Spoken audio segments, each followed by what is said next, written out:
Everyone, I'm sorry we didn't get to meet in person with the COVID rules. We had to go remote. I'm hoping this is the last one. So due to the coronavirus pandemic, this meeting will remain closed to the public. There are no scheduled public hearings and there will be no public comment period. Live video and audio of the meeting will be aired on Comcast Local Channel 9. Additionally, a recording of the meeting will be posted in the West Bridgewater Community Access Video On Demand website. So the first thing on our agenda is to approve meeting minutes from March 4th. Would anyone like to make a motion? I'll make a motion to approve the minutes. 4th. Thank you, Mo. Do I have a second? I'll second it. Thank you. We have to do a roll call vote. So Cynthia? Yes. Jeff? Oh, you're on mute, Jeff. Aye. Mo? Aye. Scott? Aye, off mute. Jim? Aye. And Cheryl? Aye. And it's Jan? Aye. The next thing on the agenda is to accept the meeting minutes from March 8th for review. Do I have a motion? Motion to accept the meeting minutes of March 8th for review. Thank you, Mo. Do I have a second? Second. Thanks, Jim. I'll do a roll call vote. Cindy? Aye. Jeff? Aye. Mo? Aye. Scott? Aye.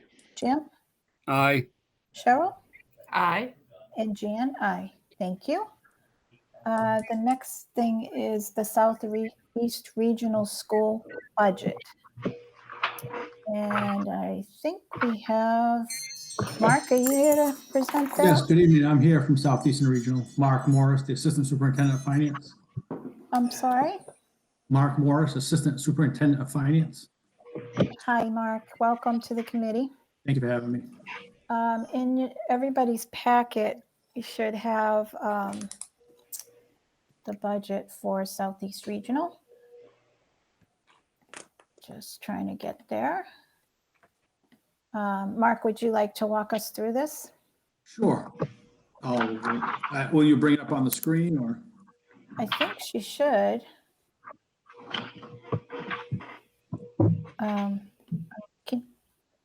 Can you, oh, this is the summary page. Maybe you can just give us the high level number and then we can go into the packet. All right, because there was a packet sent out, so I Yep. can definitely go over that if you like, or just go, oh, there it is. Yep, there it is. All right. Thank perfect. you. All right, thank you. So yes, if you just want to go to the next page. Not there. So let me start first by saying the school committee has not voted the budget yet for FY22. We're hoping that this Tuesday at our next school committee meeting, it will be voted. So I just want to start by saying that. And this year's FY20 or the FY22 proposed budget right now from the state is at $31,128,039. And you see that number there, that's right from the Department of Education. That's what they're saying we have to spend on education at Southeastern Regional in FY22. And if you turn the page to the next slide, that slide, it just shows you how that $31,128,039 is made up of. It's made up of $11,821,457 of contributions or assessments to the communities, as well as $19,306,582 from Chapter 70 from the state. That makes up the $31,128,039. Thanks, Mark. Can I just stop you for 1 second? Can folks go on mute? There's some background noise coming through. Thanks. Okay. And what I'll do is, again, I'll go through these at a high level look, and if there's any questions at the end, I'll be more than happy to take some questions. So if we flip to the next page, we see that the required contribution for West Bridgewater for FY22 is $596,587. And if you want to skip one more slide. So this is new this year. So this year there's been some ESSER 2 federal funding that's been made available to the communities. The total amount to the communities available is $591,243. And that money will be available to each community. So what we've been told through the Department of Ed is that the Board of Selectmen will have to take a vote to avail themselves of the ESSER 2 funding that will be available to the 8 towns and the 1 city that we service. And as we go further on in the presentation, I'll show you out of the 591,243, which amount or what amount becomes available to the town of West Bridgewater. So on the next page, you can see there the total of 591,243. It's based on the percentage of assessment that is paid. So not based on enrollment, based on the percentage of the assessment. So that's good news for the towns, because if it was based on enrollment, the majority would go to the city of Brockton where they have the highest enrollment, but it's based on the percentage of assessment. So 5% of that 591,243 will be available to the town of West Bridgewater to use to reduce their assessment, $29,838 that the Board of Selectmen could vote to use that money to reduce the assessment. Oh, that's good. Thank you. If you go to the next page,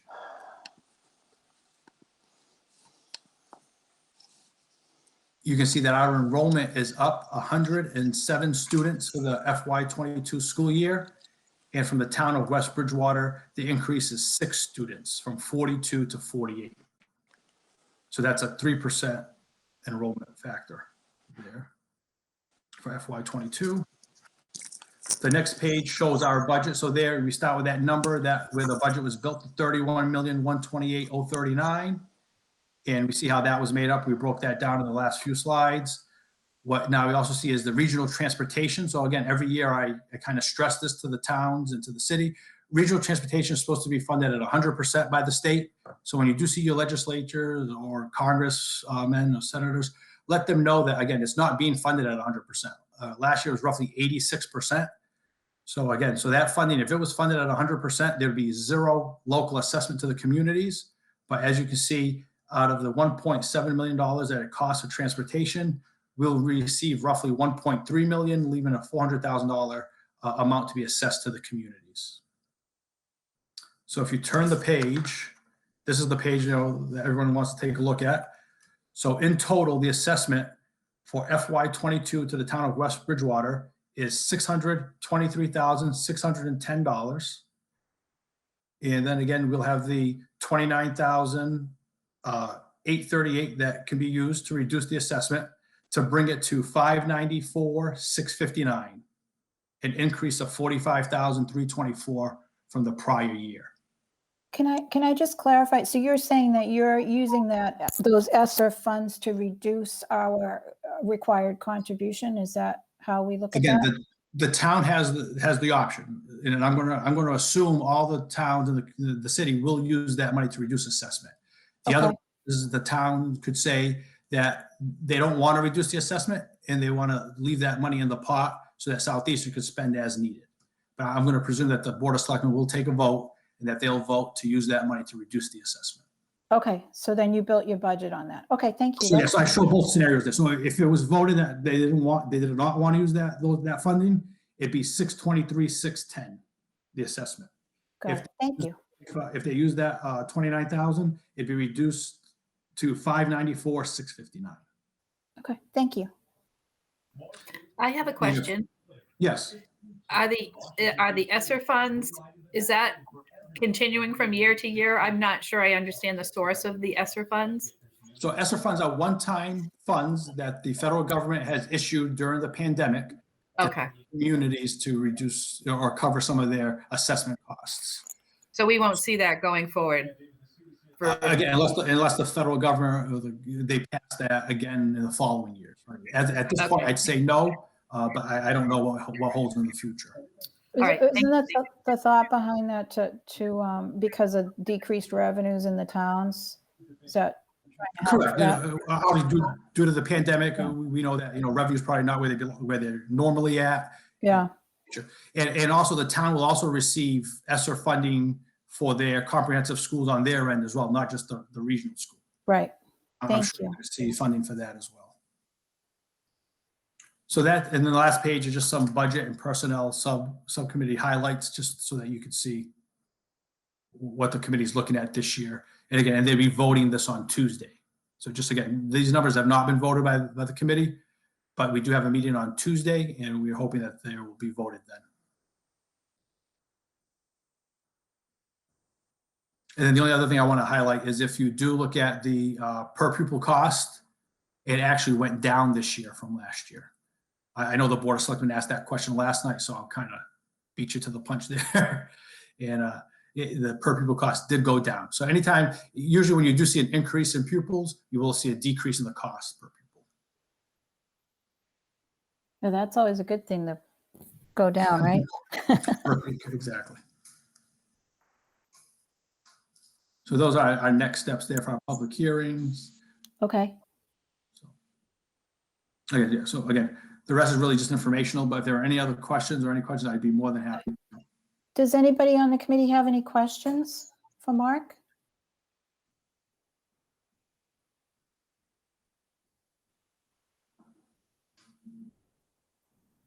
No? Okay. I think you're off the hook. Thank you so much. Oh, thank you. Thank you for your Thanks time, for coming in. for having us. No, I appreciate it. Okay, have a good night. You too.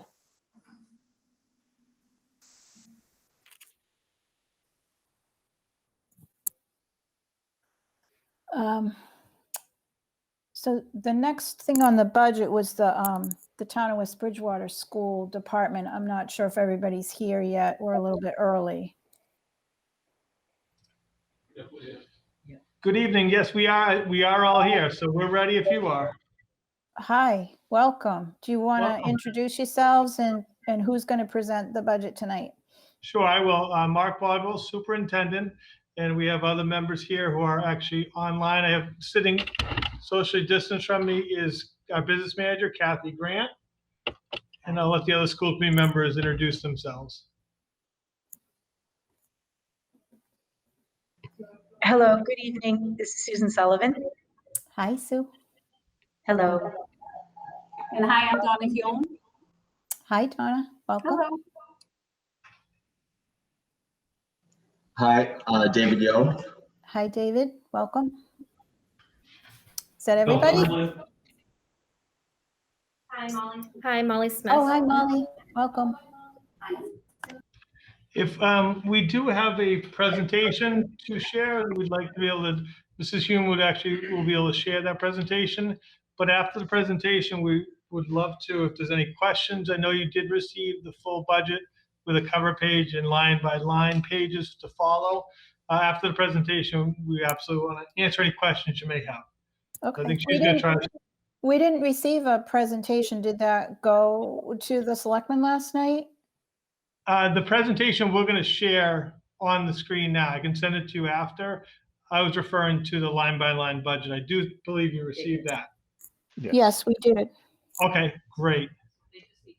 Can I just ask that whomever is sharing the presentation? Oh, perfect.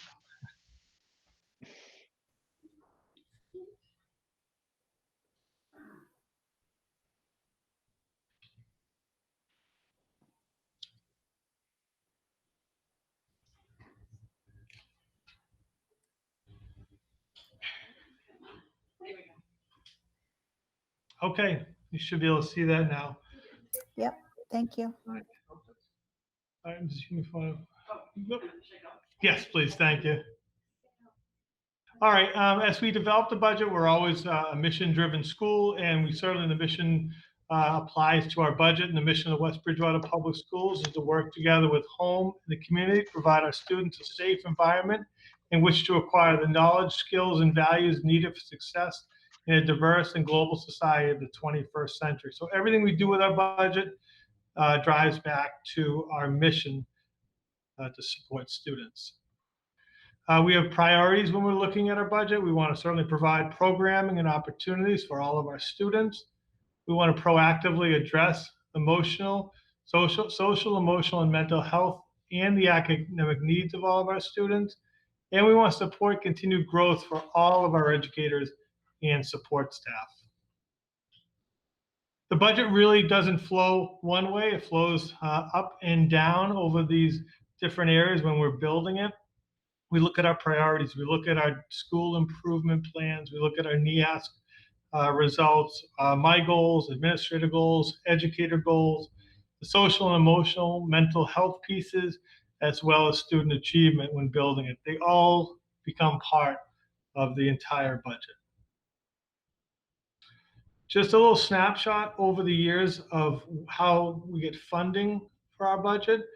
About 60% comes from the town, about 25% from state funding through Chapter 70, and about 15% are school contributions. And I'm going to talk a little bit more about what those school contributions are. And they're also reflected on the cover page of your budget. Just wanted to note our per pupil expenditure is significantly lower than the state average. Out of over 300 communities, we are 23rd from the lowest in the state. And really what they do is they calculate all of the operating costs and divide all those operating costs by our number of students we have enrolled. I do feel we provide a great education for our students. So I think it's still a top notch, but I think it's important to point out that the per pupil expenditure is lower than most of the communities. School choice. Do all communities use the same formula to calculate that average? They do, and it's readily available. If you go right to the DESE website, you can pull it up. And this data, the most recent data, is from 2019. Thank you. You're welcome. School choice, I just wanted to highlight this because, as you can see, we had 155 applications for K-12 this year. We're only going to open up the grade levels that we can fit the students, so we do not increase class size. But why I wanted to highlight it is it's a huge revenue source for us under our school contributions. And I think it really should be highlighted because we take a lot of pride in this, and so should the community, that so many people from out of our town want to come and be educated here in West Bridgewater. So that's a team effort, and that's an effort over many, many, many years. It's not a this year thing, but even during a pandemic, we certainly had a lot of people wanting to come to West Bridgewater because of all that we have to offer, both educationally and extracurricular. So how many students do we have right now in the school choice? We have about, I think it's 275 is the number we have district-wide. And how much do we get per student? Up to $5,000. Up to, but not always? No, we get 5. We get 5 because I think because it's part of their per pupil. Included in that, though, there's also money that's sent to us through special ed in terms of we calculate how much money the state actually calculates and provides us more money than the 275 times the 5,000. So that does change over the time depending on students moving in and moving out. Mm-hmm. Thank you. Okay. The number of school choice students, we accept they will not always be here. If there are more homes built, if we have more students enroll in our schools, then we may lose spots to add in school choice students. We're never going to add students through school choice if it's going to overcrowd the classrooms. For example, we have 29 school choice students in the senior class. So what we'll need to do to maintain the same level of funding is we'll need to fill in those 29 spots. Now, we traditionally add a lot in grades 7 and 9, but we'll look at every grade level. We'll look at our SIMS data and see where we can safely add more students. Mark? Yes. When you say overcrowd the classrooms, could you speak to that a little bit more in terms of how you determine an ideal class size, or whether adding 5 or 6 kids per class would really even matter that much, that type of thing, if we took more school choice? That's a great question. So we've had years, for example, last year in kindergarten, we had a larger number than we anticipated for the 4 grades. So we made a conscious decision to add more students, so we could add a 5th classroom, and it brought us up to about 22. We're looking at class size 18 to 22. So we'll look at different grade levels. I'll talk, as Dr. Oakley did in the past, talk to the building principals and say, all right, grade 4 has 80 students. Okay, how many more can we add? And we said, okay, we can add 4 more, or we can add 5 more. But we also are very aware that we want to be careful when we add, because we know we get people that register over the summer. So it's kind of a constant looking and watching, looking at the trends to see where the best place to add. At the middle senior high school, it's a little bit easier because they're not always, especially when they get the high school, grade level specific. So you have more flexibility when you add kids. Sometimes class sizes could be in a class 14 or 15, others could be 22 to 23. So how are we accounting for there's a big development going in, as I understand it, on Scotland Street. How are we going to understand how many students that's going to bring, and how are we going to account for that? It's a great question. I believe it's about 84, I thought, to 87 homes. Once students are enrolled through school choice, they're ours until they choose to leave or they graduate. So we're going to be looking at, I think we'll have to be cautious when those come in. We'll have to look at some data to see if that's happened in other districts, but we're not assuming they're all going to come in at the same grade level. So even though we're adding a number of homes, the hope is that they're spread out over different grade levels. So that, again, once they enroll, we're going to be looking at those numbers. We'll look at our October numbers. We'll look at our March numbers for next year. There's a possibility that we could say, wow, we jumped up in a number of grades, and where we could have in the past maybe added 2 or 3 to a grade, we can't add those anymore. So again, there becomes somewhat of the budget deficit that we can't go up to that number, which we've had in the past. That's also the reason I think one of the next projects from me will be looking at some type of feasibility study for our elementary schools. Something that we've got a couple bubble classes. And when I say bubble classes, that means they go from four classrooms to 5. Next year, we'll have a bubble class in grade 1 and in grade 3. We can accommodate them with those teachers, but it'll be very difficult to accommodate 3 bubbles at either of the elementary schools. I hope that answered the questions. Thank you. You're welcome. Good, yeah. Okay, so speaking about school contributions, here they are listed out, which equates to 15% of our budget. School choice being the biggest number, and then $316,000 for special education grants and other grants that we receive.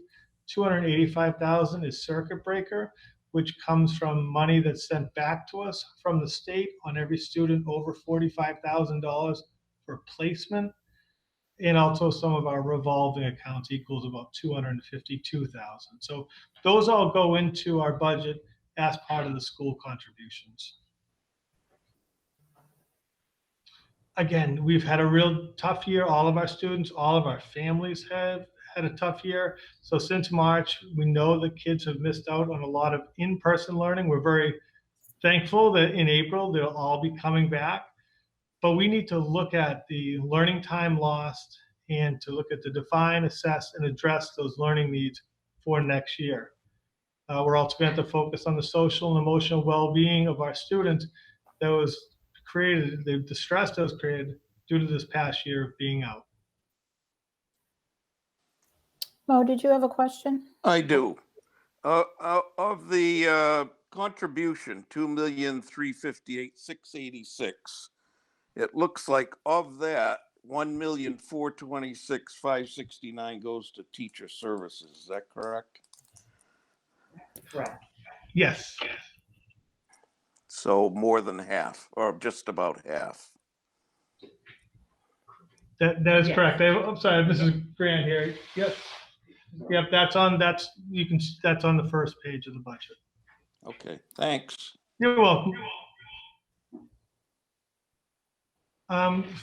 This is just a little bit of history, and then also looking ahead to funding. We've had Plymouth County CARES money that we've used this year for PPEs, technology, buying Chromebooks, and also some of our remote teachers and additional instructional assistants that were needed this year have been paid out of the Plymouth County CARES funding. Our ESSER 1 funding, which is approximately $67,000, was used this year for funding ongoing demands due to the pandemic. ESSER 2, we have not yet applied. That will be in April, which will be about 248,000. That's going to be used over the next 2 years. And then we're waiting for the federal stimulus, what we're assuming we call ESSER 3, which is an undetermined amount, but they said it's probably going to be more than ESSER 2. So there's certain funding that's coming to us as direct payments that we'll be using moving forward. Can we stop on the slide for just 1 minute? Sure. Sorry. So the ESSER 1 funding, what does ongoing demands mean? Can you give a little bit more insight into what that money was used for? Yes. Do you want to Yes, speak, Grant? I'm going to turn you a little bit. So we've used a significant portion of that money to fund our technology needs, including making sure that each student has a Chromebook to take home. And I would say that's a majority of where our funding has gone this time in technology. So my understanding was the kids already had Chromebooks from prior years. Was that not the case? Not all of them had Chromebooks, not at all the schools. Okay. And we really needed them to have them and to take them home as well. Because there's a lot of wear and tear on them as well when they're going back and forth. And so I noticed the ESSER 2 funds here. I noticed in the presentation from the other school just before you that they're using that money to reduce our contribution to that. Are you using that money to reduce the increase that you're asking for? No, at this time we're looking to use that money to address learning gaps and social emotional needs of our students caused from the pandemic. We feel there's a lot of need moving forward for our kids to make sure that they're properly educated and we provide them the services that they need. So our belief is to use that money for that. So what specifically would that be? Because that's only one-time money. Sure. Oops, sorry. But I was just going to say we have a screen. We do have a screen. We do have a slide on that a little bit later. Okay. It's certainly and I'll explain it probably when we get there, but really it is one-time money, but we're looking to fill those gaps now, but there are probably some ongoing needs that we need anyhow, and we've brought up before. So I'll answer that question more when we get to that slide, and if you have additional questions, I can answer it then. Thank you. You're welcome. Yes, Sorry. that's all right. Special education, you'll see in our budget, we are over last year's budget. So I wanted to try to explain some information about special education, and all districts must provide in the least restrictive environment free and appropriate education to all special education students in West Bridgewater from age 3 to 22. Their individual education plan, the IEP, dictates the appropriate placements and services for each student. So those are determined by the team. And these are definitely the most unpredictable costs by special education, and their outside placements for students whose needs cannot be met in the district.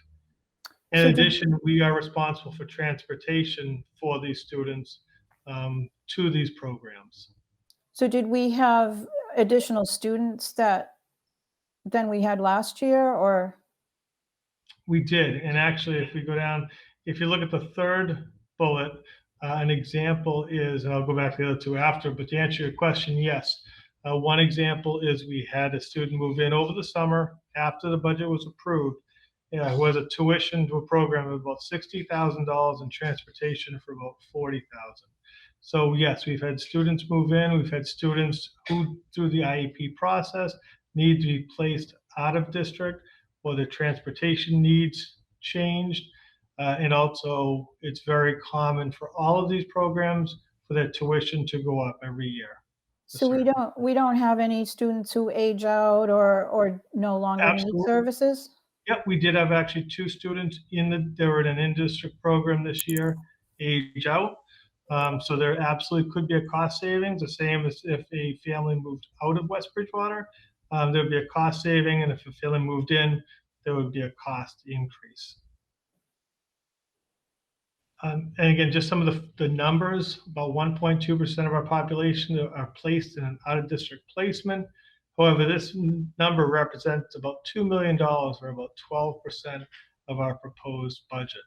And as I mentioned earlier, circuit breaker funding is available from the state to supplement the local budgets of tuition increases over the $45,000. However, over the last several years, the reimbursement hasn't been fully funded from the state. This is an estimate that we have to make. It's $285,000. That's what I'm estimating. Over last year, our circuit breaker reimbursements dropped by over 40,000. So, you know, I think we're pretty accurate that we should receive about 280,000. I'm hoping for 300, but last year it dropped by 40,000.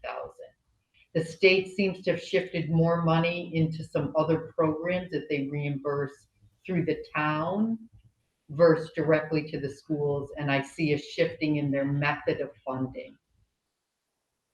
Okay. Yes.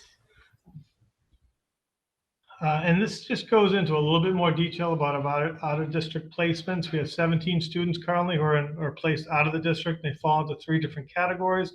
Collaborative schools such as North River, Reeds, Pilgrim South Collaborative, Southeast Collaborative, and Pilgrim Area Collaborative. Those tuitions range from about $55,000 to $80,000.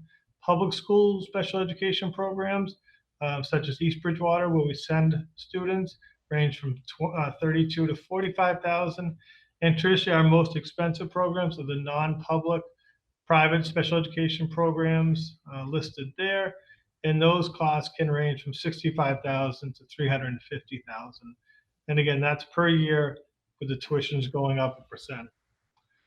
Transportation, it does vary depending on the needs of the students. Do they need a wheelchair van? Depending on the mileage that they need to go. Our projected costs range from $12,000 to $80,000 per student. And again, these are variable. Sometimes we can work with a district and we can cost share, but other times, especially this past year during the pandemic, sometimes they couldn't put as many students on buses, so we had to arrange more buses or more vans for transportation. Again, the point is it's just really variable. And this just shows over since FY14 how the special ed budget or numbers have increased pretty much every year.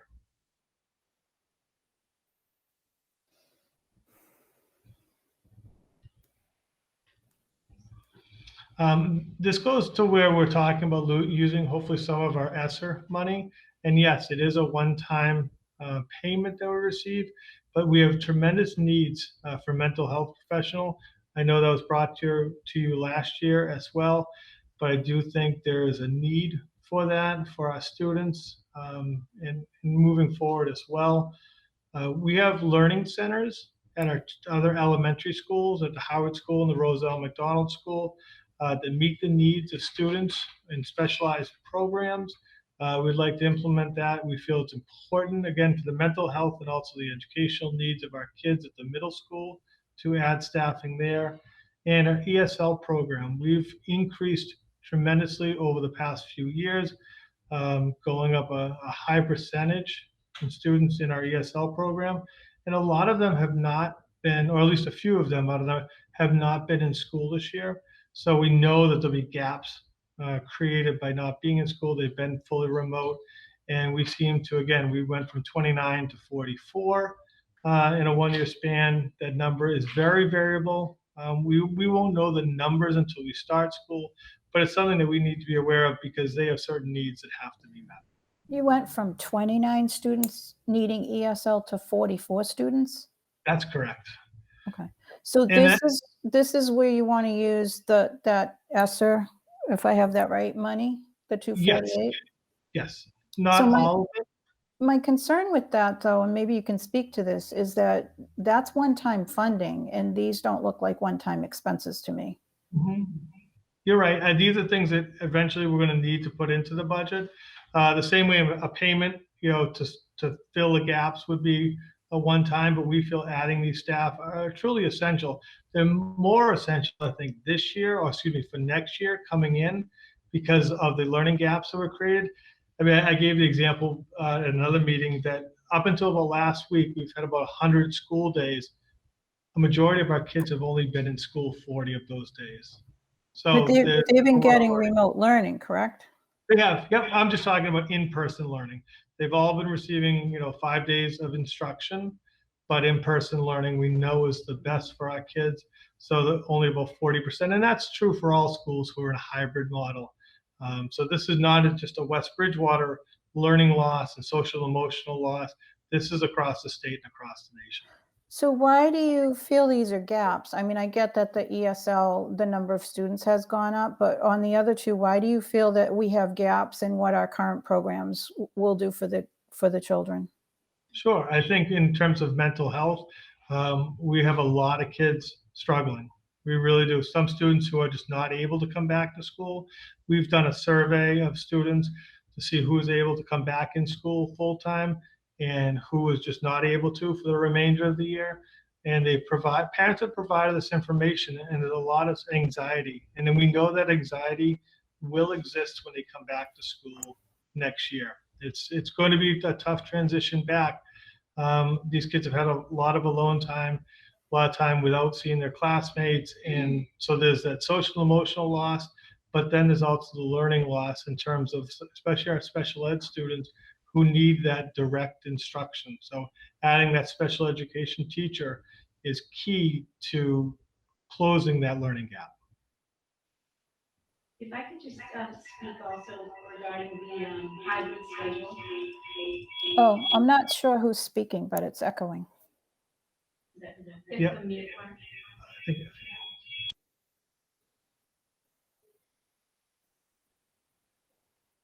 We can't hear. Is that better? Oh, yep, that's Okay, better. that's why, because I wasn't unmuted. I'm sorry. That's okay. Just when this first started with the hybrid program, it was only 4 days, 2 in person, and then the other 3, actually 3.5, 2.5 days were remote. With that type of a setup, it took the kids a substantial amount of time, as well as the parents, to try to get into an effective learning time. There was a lot of gaps with that. The Wednesdays posed to be a problem since the very beginning because the teachers needed that day for planning because they had fully remote kids, they had hybrid kids, and then families needed that time for planning as well. So Wednesday has never been a full day of learning, either remotely or in person. So it's essentially 4.5 days, not 5, because of the COVID. You mean they've been getting educated 4.5 days? Is that what you're saying? Yes. Okay. Thank you. Okay, thank you. And then I just want to. Mark, I'm sorry, if you first- don't mind, Mark, I'd like to interrupt a little bit. It's Jim Holden. So I agree with your comment, but you need to remind everybody here that it's 4.5 days of learning, but it's still only 2 days in person and 2 days on remote. And the remote aspect of this whole thing during this dilemma, shall we call it, is the hard part for both parents, teachers, and students. And that's where we seem to be falling apart. Correct me if I'm wrong. Thank you. No, you're not wrong at all, Jim, and that's why I had stated that those Wednesdays were essential for teachers so they could use that half day for planning, because they were juggling so many different types of learning, whether it be in person, remote, fully remote, or a hybrid format. So there was a tremendous amount of planning that was necessary for the teachers and for the administration. I agree 100%. So again, my concern is that if you use that one-time money to fund those types of programs or additional staff, then where will you fund it from next year? Because that would essentially mean that your budget's going up closer to $1 million, right? I do feel there's an ongoing need. Last year, the school committee came with the mental health professional. We had hoped that would be added in for this fiscal year. So that would have taken some off the plate. And part of what this next slide is about, and again, I understand the ESSER is a one-time fund, but there's a cost, I believe, associated with not adding these types of programs. There's an immediate need for the social, emotional, and the learning gaps to be addressed, but there's a long-term need as well. This has to do with meeting the students' needs in the least restrictive environment for our special education students, delivering the services for our EL students, and the potential cost of sending students out of district if we cannot meet those needs. For example, if we don't have a learning center program like we do at the elementary schools and don't provide education to our students in school, there's a great likelihood we could be taking these students and now putting them in an out-of-district placement, which would cost at equal or in excess of what the teacher would be in the classroom. So is it I understand, so I guess I understand your question, that we're going to be asking for this. I think it's a need that we have in the district to add positions, because ultimately it's going to cost the district more money if we don't. We're looking to fund those on our own for FY22, but moving forward, again, these aren't wishes. These are truly needs that we have. But how have you managed to assess the need? Like, how do you know what you need if the kids aren't back in school yet? Well, we know programs that we have, and I can speak specifically about the special education teacher. We know we have a program at the Howard School where we have students that are thriving there. So we know that when they move up to the middle senior high school, that need will still be there. For the EL students, we know that right now, if we continue to add students, it's difficult to service them completely. And in terms of mental health, I truly believe we're very much understaffed here at the middle senior high school and in the district.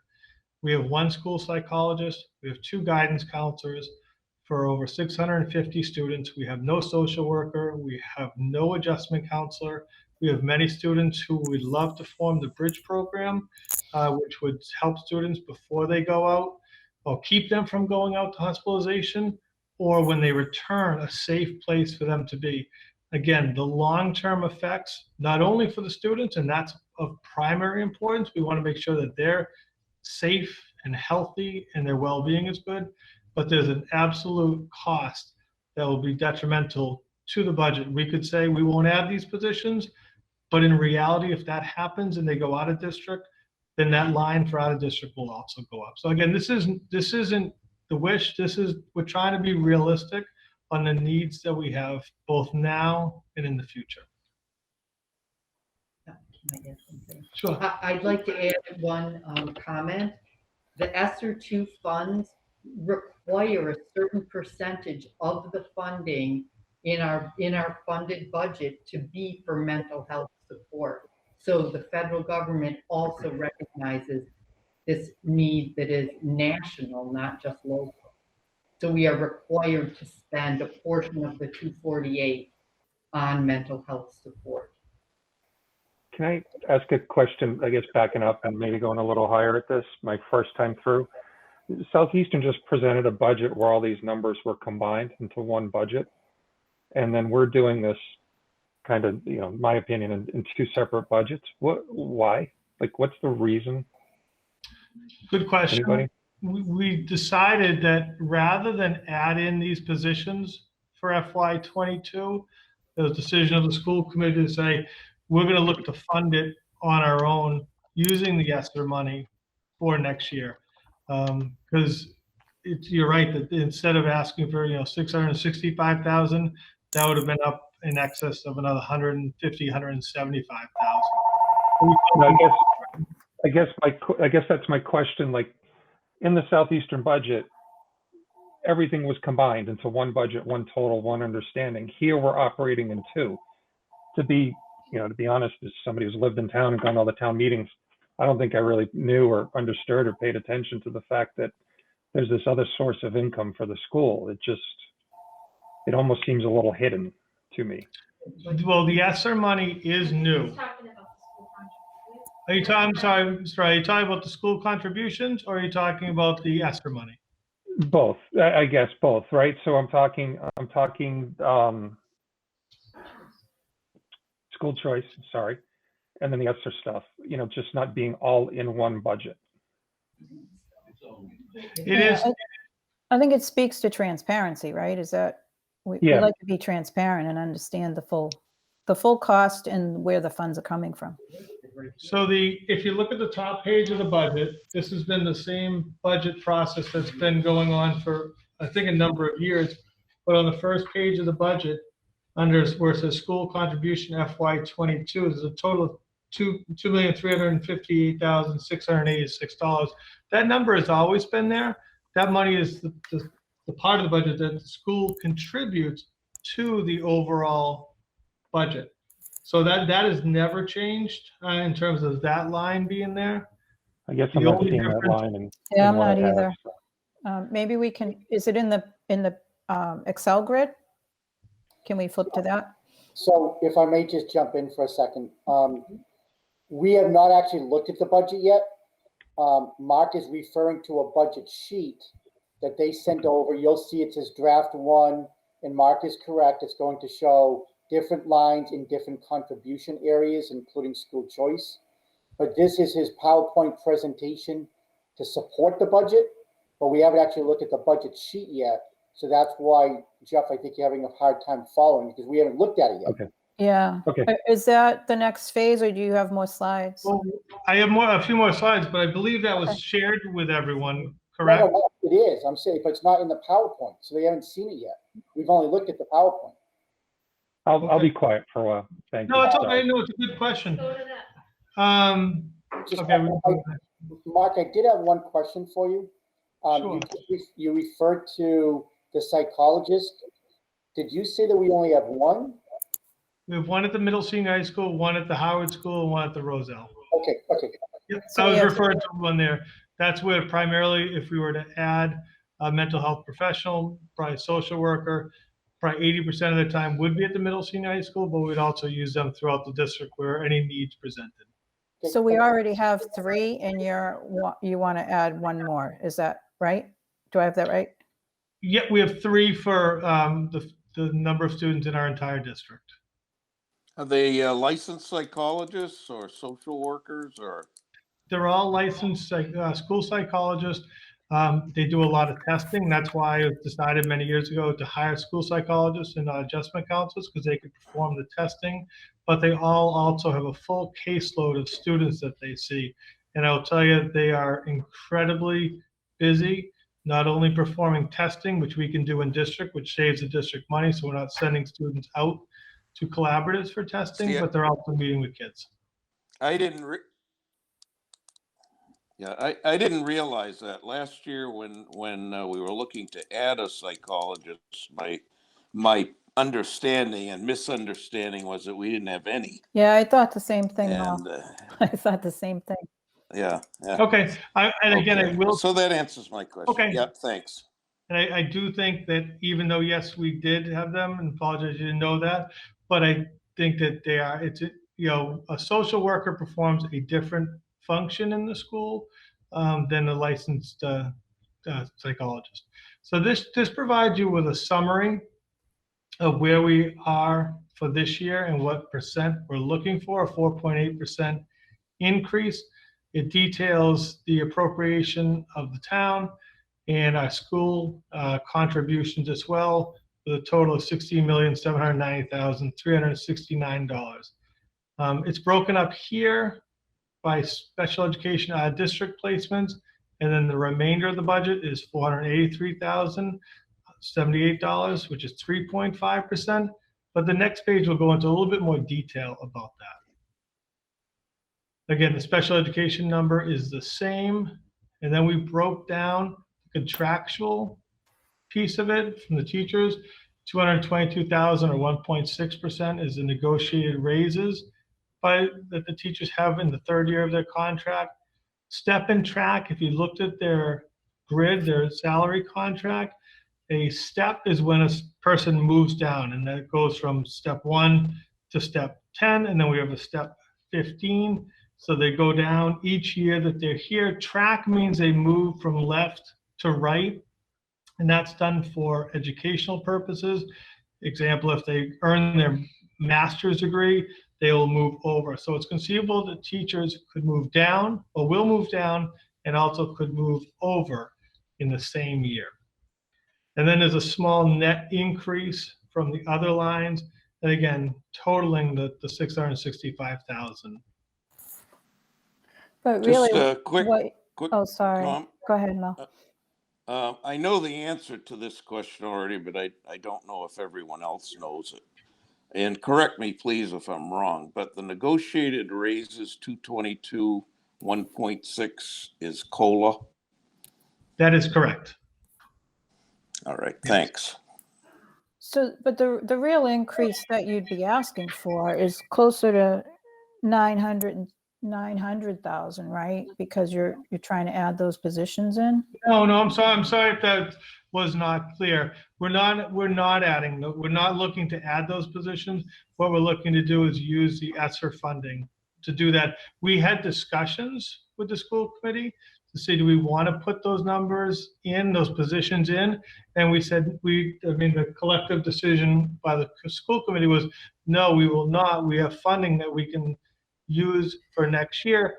But we do understand that if these positions are well utilized like we expect them to be, and essential like we expect them to be, we will need to fund them moving forward. Now, we also know that there's other funding that may extend the ESSER 3 money. There is absolute talk that some of that funding could expand till FY26. So there is going to be federal money available. We made a decision not to put it into the FY22 budget because we realized that we're already asking, for a decent amount. Well, I guess, I guess to Jeff's point, though, it's how you present it, right? Because you could, it's sort of two separate budgets. If you present it this way, it looks like the increase is, 5%. But if you added that, if you could reduce the increase by 248,000 if you didn't put those positions in, right? So it's a little bit of how it's presented. So we just want to make sure we're all on the same page of what we're, looking at and potentially approving. Yeah, Mr. Bubble, if I could ask a question, are you using the ESSER money now, or are you kind of holding it for a rainy day? Yeah, well, not all of them is a grant, but no, we're not using it now because it hasn't been appropriated yet. Right. Yeah. The ESSER money, we are unable to even apply for it until mid-April. It will not be available for our district until beginning on July 1st. Our federal grant liaison has to approve the budget that we present and the items that we want to spend that money on. So what would happen if we approve this budget with that understanding and then you don't even get that money? Yeah, kind of where I was heading. We will get the 248,000. That's been publicized, but you still have to apply and put it into a budget and go through the whole federal grant process. We're not applying for the grant, we're applying for use of the funds that have been allocated to us. But most certainly they can come back and say you can't use $50,000 for tech. You have to use it for one of the other line items. That's just an example. So our desire to meet the needs that we see as critical next year is to use that funding for the positions Mark discussed. And I guess to try to make an example of this year's funding, because the CARES money and the ESSER 1 money was used this year, that wasn't part of our budget. That was used to supplement needs that we had within the district. That's how we're looking at using the ESSER 2. We don't know what the anticipated needs are next year. I outlined a few of them. There's a possibility that we may have to fully fund some remote teachers for next year. So saving some money for that would be important. But this year, when we used the Plymouth County CARES money and the ESSER 1 money for our remote teachers, buying technology, the PPEs, that was not part of our FY21 budget, nor will the ESSER 2 money be part of our FY22 budget. They're totally separate. If for some reason we didn't get the ESSER 2, it would not affect this budget at all. But we're confident everyone's going to be getting that money. So they're not meant to be one and the same. They're really two separate things. And really I think the intent of the presentation, and when I brought it up to the school committee, wasn't to say it's going to be part of our operating budget, that it's something that we're going to fund on our own, separate from school contributions, because that money is, that 248 is nowhere in there. And we're just wanted to let you know that these are positions of need in the short term, to fill gaps, but in the long term, there's potential needs to continue having these positions. Does that make sense? I hope, I just don't want to leave any doubt. I'm kind of confused and I find myself to be a financial person. So, you're not hiring any, so the Mark, well, this is Cindy McGuigan. You're not hiring anybody until you get the ESSER money. Is that correct? Correct. Okay. And if you get the ESSER money, that's the only reason that you would fund them. But you're saying in anticipation going forward that we need to consider this because I agree. I believe a psychologist, as a psychology major, is very helpful in that your school, your person can't support 600 people effectively. So I just needed a clearer understanding of it, I guess. You are correct. I just have one more item to add. The funding that has come to the school and to the town really is specifically earmarked for dealing with the pandemic that we all hope will be, over for the most part during next year. But this money is intended to fill in the gaps, the learning gaps, the health gaps for all that we've suffered during this last year and our students have suffered. So it is not intended to become part of the operating budget in any way. Is ESSER funding new? Because this is my first year. Is it funding that's just new to this year due to pandemic? Yeah. Mm-hmm. Yeah. Yeah. It's federal money that's been granted to us due to the pandemic. Could Yeah, it and I be think that's used? fair. I'm sorry, go ahead. No, good, Mo. Can that ESSER money be used any way you want? Could it be used for payroll? No. No. I mean, it can be yeah. Okay. So yes, it can be used for payroll that is directly related to the COVID issues. So you could use it towards the social workers and psychologists that you already have on staff, right? Sure. Well, those are already there. We can, because their caseloads have increased exponentially due to COVID, but they had full cases prior to the pandemic. So that there's really a distinction in how the money can be used. It has to be COVID related. Our current psychologists, they can't take on additional needs. So how would you say that you're using it for COVID related needs if you're using it for the ESL program? Did I misunderstand that? No, what I had said was that we have some students who are EL students who have been out all year, remote learning. We have not been able to provide them services. So when they come back, there's going to be a need to really work with them to get them back to where they need to with the service time and so forth. And also for the students who even were here, again, being here potentially as low as 40% in person, there's been tremendous learning gaps. Again, for students who do not speak English and do not speak it at home, imagine only 40% of the time they're in school, where in the past they've been 100% of the time. There's going to be a lot more growth when they're in school 100% of the time around like peers and they're having conversations. We see regression in students, EL students, when they go home over on a vacation because they're not speaking the language. So absolutely, we've seen a lot of regression, and we can anticipate that for next year for that position as well. Okay. Do you have more slides, or should we move to the budget? Actually, if I could just ask one more. Yep. No, sorry. Sure. Just going back to the ESSER, it's just what I'm trying to gain more understanding over is you're not going to add this person until you have that funding. One of my concerns would be is we know sometimes funding doesn't always come through the way we want. And if we start adding this person, it is now become an extra line where we're going to have to fill the void when we don't get that. So I'm just trying to understand how we're looking at that. The money will be appropriated for next school year. They've already publicized, so which Yeah. we're, but I'm thinking so 2 we're or not 3 gonna years, right? I'm thinking 2 or 3 Sorry. years where we get it in because of a pandemic, but then it's an ongoing new cost. Yeah, And- that's right. And I'm being honest with you, saying it may in fact be an ongoing cost due to the need. Again, I'll stand by. We are well understaffed in that position for mental health professionals within our school, compared to like-sized schools. And I can absolutely provide data in the future to show that. Same thing with EL staff and for special education staff.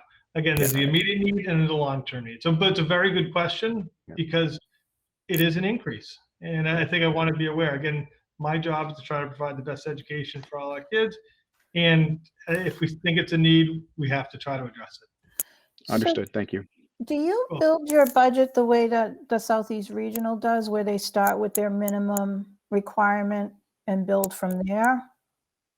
Is that how you approach it? Or do you take a different approach to building the budget? You want to answer? Yeah, but I don't build it based on any minimum requirement because the town funds significantly more than the minimum required amount. We build it by looking actually at the largest part of our budget is teacher salaries and professional salaries. We build it by looking individually at each teacher's step and track and every other contractual piece of the teacher's contract and build it according to where they will be next year. Okay. For instance, if you have a teacher that is this year a bachelor's step 1, next year I know they will be at least a bachelor's step 2.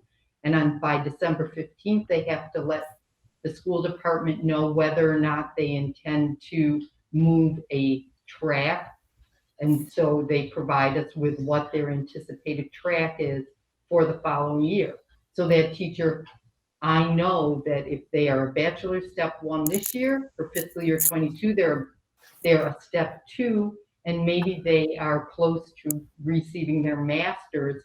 So I have to budget for them to be a master's step 2 in fiscal year 22. We do that individually. And we don't add staff into our budget. Obviously, if we were adding staff, we would let you know. So the other costs, again, are contractual. Our biggest increases are the contractual costs that we have, and special education, again, which is a very unpredictable. I will say our special ed director has done a great job trying to limit those costs, but it's highly fluctuates year to year. And I think the last one I just want to talk about is just, I think it's just important to note that, like I said before, our budget is our bottom. I mean, this is kind of the bare bones of what we have. We don't have a lot of extras. We have one reading specialist in the entire district. We don't have math coaches. We don't have reading coaches. We don't have extra assistant principals or other positions.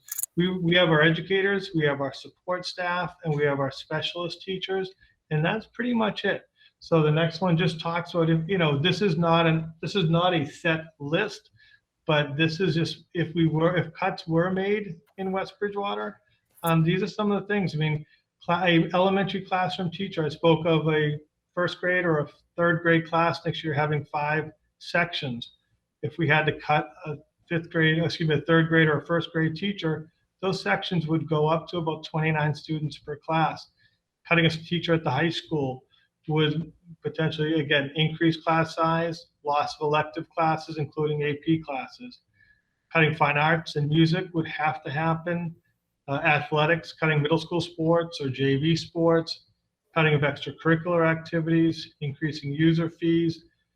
All these cuts would also affect the number of kids who want to come to West Bridgewater. 155 families that want to come to West Bridgewater because all we have to offer.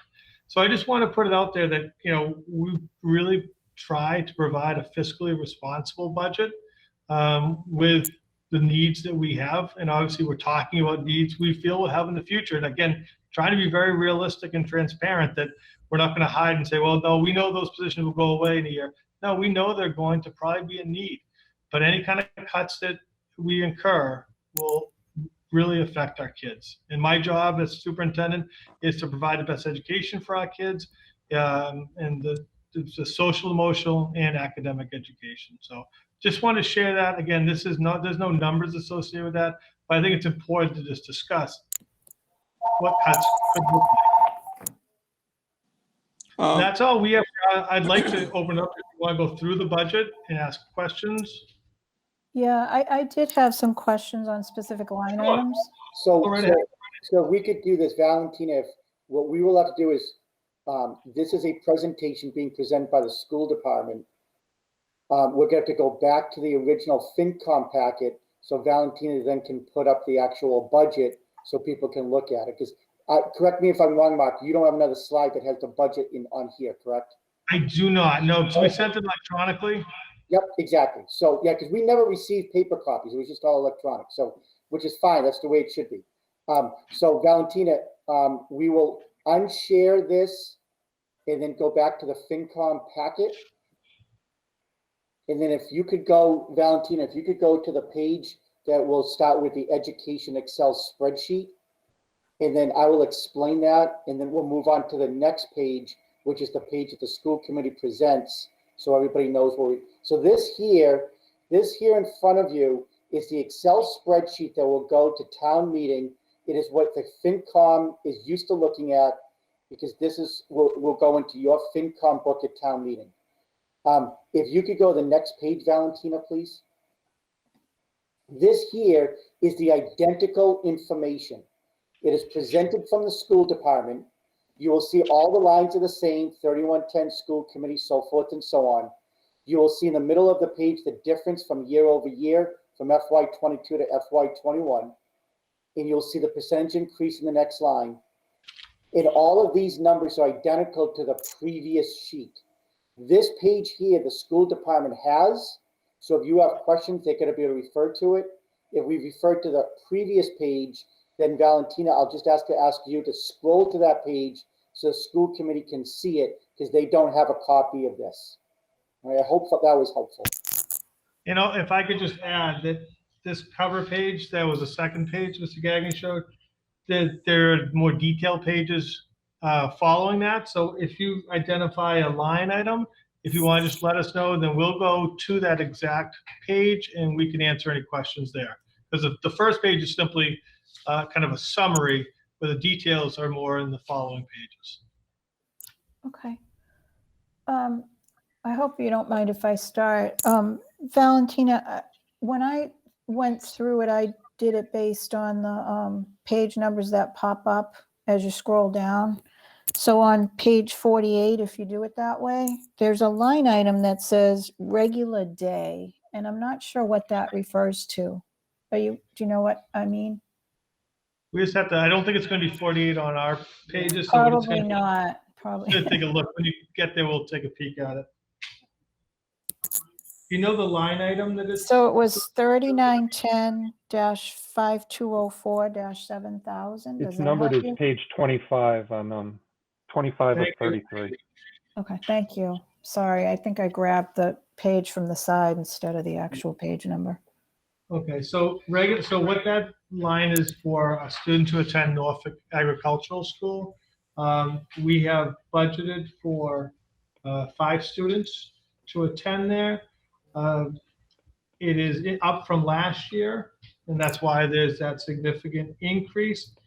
Schools in Plymouth County are very unfortunate because we don't have an agricultural school in Plymouth County. So it costs us $24,100 per student, where if they're in county, it's $2,200. So that's just a big discrepancy, but that's okay. The reason for that cost. That's what regular day just means Norfolk Aggie. Oh, okay, because I saw it jump from 27 to 120, and I didn't understand why it jumped so much, over the last couple of years. It should go from 94. No, I mean, I was looking at 19, I think. From 19, it was 27,000, and now in 22, it's 120,000. Right. So it was a The pretty reason big is jump. that year we only had one student attending. We only had one student, now we have 5. Correct. Yeah, Jan, Okay. just to let you know, that's entirely based on enrollment. So Mark is right. All they do is the number of students that choose to go times that number is what it is. Okay. And then a couple more pages down, there's 131,000 in aides, I think it was, like teacher aides, an increase.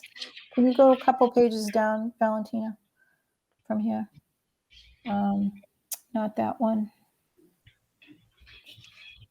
Yeah, in this area. Yeah, it's this one. So there's 2 line items for aides. That one's going up 61, the other's 69, I think. I'm sorry, my vision's not great. I'm looking. Why is, oh, thank Oh, I you, see that's it. so much better. Oh, Mrs. Grant, explain.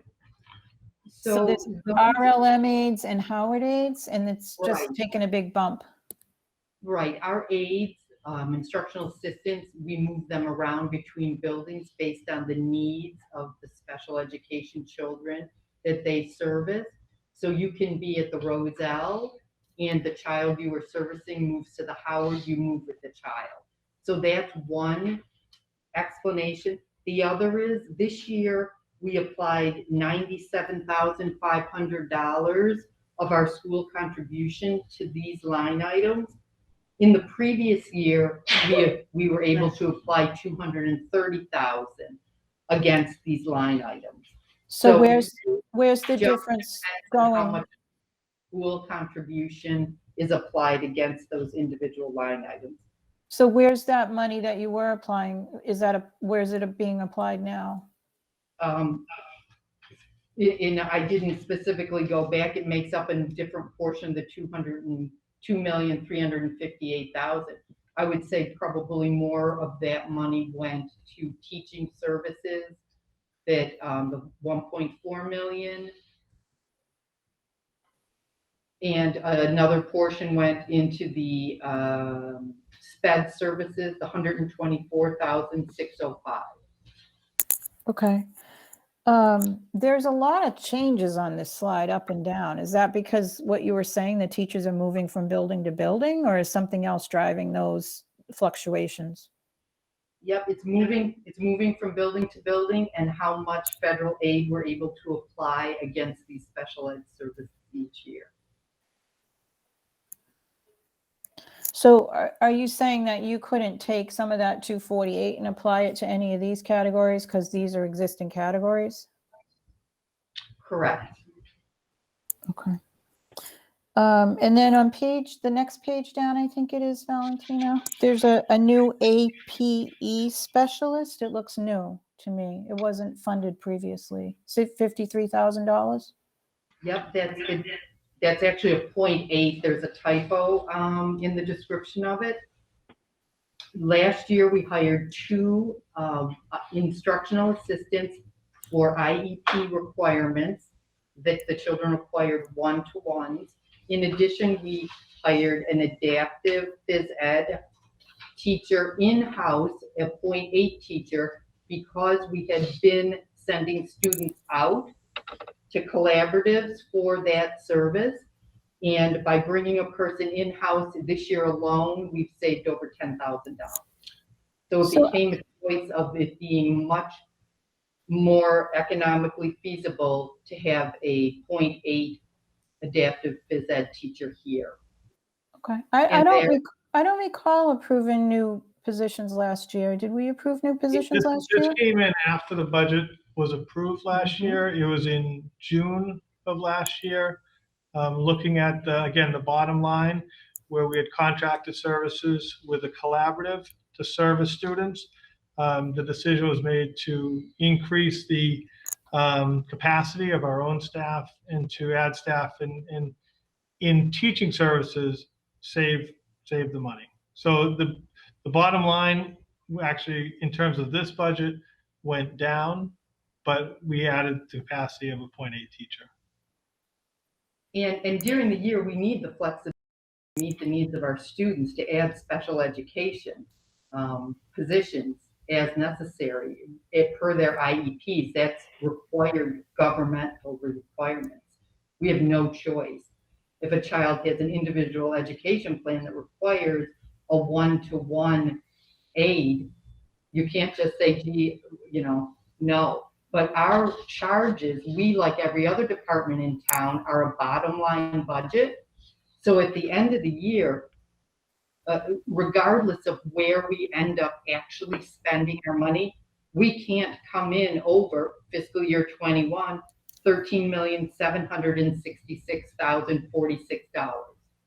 Yeah, my concern is though that when you add new positions, then we have to fund them the next year and their increases and all of that stuff. So if it's not visible, it's hard to understand what the impact's going to be when you're adding new positions with, that we're not aware of.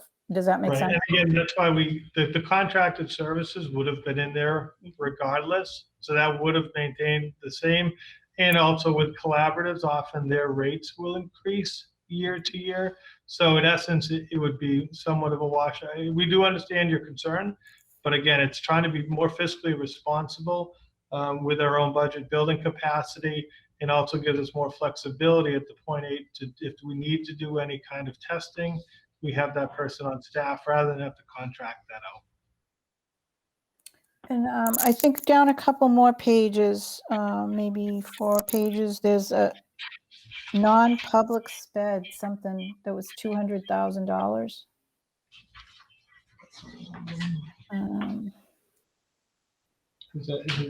Is it out of district tuition? Is that the number? Could be. Yeah, there it there- is. The second row on this one says MA public sped tuition and non-public sped. So the non-public is up by almost $200,000. Yeah, and again, that's due to the fluctuation of students moving into the district. Part of the example I used, again, I gave you one example of a student moving in over the summer that had tuition cost of $60,000 and the transportation cost. Again, those sometimes are balanced by students who age out after they turn 22, but that's where our increases occur due to move-ins or changes in programs. Is that the same with the next line down, that 24,000? In that case, in the previous year, we had used school choice money to fund $21,000 of that position, that placement. And now we moved it, the money just reshuffled slightly in our school contribution. We didn't add any more behavioral services no staff. More services. It's just that $21,000 in the previous year's budget was funded through school contribution.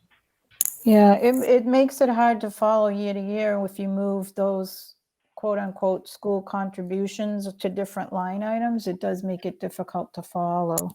I agree, it does. However, depending on what federal money, what the grant is written and allows us to spend it on, we do have to move it appropriately. Okay, because I noticed, I guess it's back a couple the other way. There's like 124,000 on a PTOT line. So that's just moving it from some other line? Correct. That's circuit breaker money. Okay. Okay. Do other folks have questions on this budget? I'm sorry, I don't mean to take up all the time. How far down there have you gone, Janice? That was as far as I got. You got to the last page. I mean, I have to zero in on the teaching services. It's the biggest part of our budget. And you look at the increase over last year in total. Yep. Is enormous. Yep. That's what, 18% or something? I mean, I see the 216, but then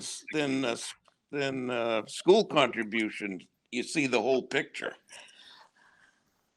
Is that on the first page, Mo? It's on the summary sheet. Yeah. It's the increase is a total of 4% increase For the I think town. that's what we're looking at. For the town, but what is it in total? It's page 6 Oh. out of 33. Yeah, that one. I So think it's that. No, the next one down, Valentina. Valentina, if you could go to the next one, please. Yep, right there. Yeah, there it is. Yep, there it is. If you take the 216 and the 1,000,004, Yeah, that's a gigantic increase. it sure is. No, the 1,000,004 is the school contribution. I know, but if you didn't contribute that to teacher services, look what you'd have. Yeah, my concern is this, my concern is the growth in the town and the school choice money. And when that goes away, we're going to be in a much different position, right? I agree, and that's where we look to the town. I mean, there's the 1.5 million is again what the schools are doing to help supplement the budget. Some districts don't have school choice or the ability to add school choice, therefore they'll have to find funding either through the town or through the state. We'd love to be able to add more students through school choice to help the budget, but again, there's only limitations as to how much we can add. Yeah, but how much would you be able to remove from the budget if you eliminated the school choice? You know, those kids.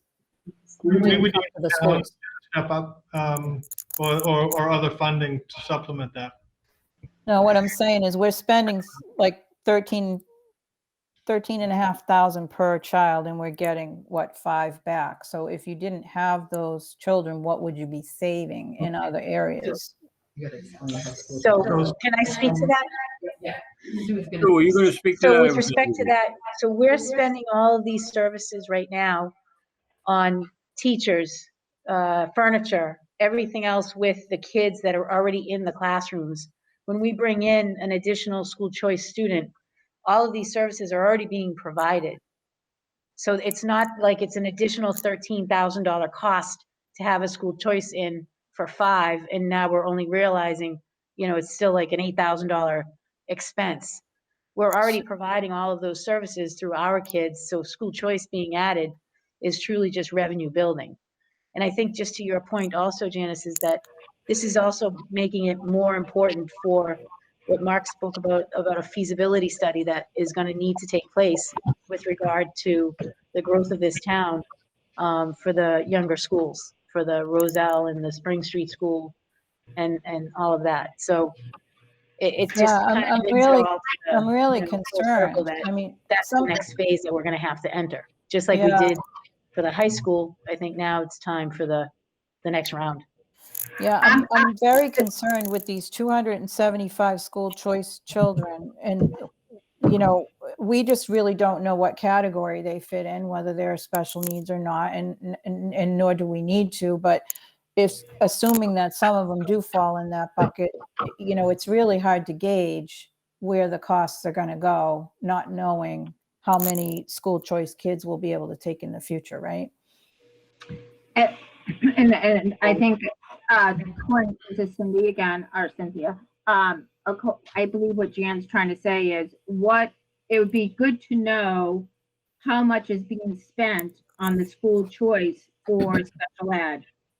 That would make a big difference into understanding what is the payoff to the town if we're putting a lot in. I've been in the town with my children for many years, and I know school choice has always been a great program, but it's also, we're spending a lot in the SPED area with teachers and with transportation and everything. So what is the payoff to the town for what is the, I think what we'd like to see is this, I don't know if that's appropriate, because again, this is my first year, is what, it'd be nice to see a breakdown of what the actual 2 budgets are. What do we get from school choice when we look at right now? The school choice program, there is no negative cost in terms of students that come in on an IEP, because we are reimbursed for that. Again, school choice for us, the reason we have it is, number one, it certainly is a revenue source for us, a revenue source that without school choice, frankly, it would be very difficult to fund the budget. It also brings in high quality students from other districts that really add to our school community, and it's filling seats that are open within our school. Again, Mrs. Sullivan said it really well, but These are only filling open seats. We're not incurring any cost by having school choice students. We're actually, again, using all this money, over 1.5 million every year out of our budget, or going into our budget, because of school choice. We're not losing any money. We're not paying any additional money out, because it's really a cost benefit to have So- school choice. So There's no negative. if, for example, one of the school choice children has an out of area placement, or what do you call it, an outplacement, that's completely funded by the town they come from?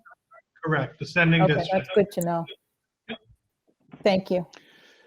Yes.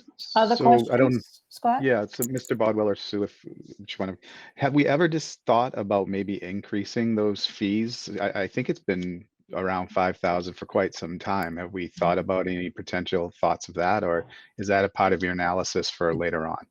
We would love to. That's dictated by the state. So we have no control over that. Got That's it. the Okay. maximum amount. Okay. Okay. I wish we could, Josh. We have 155 people. Maybe we could make some Well, extra. yeah.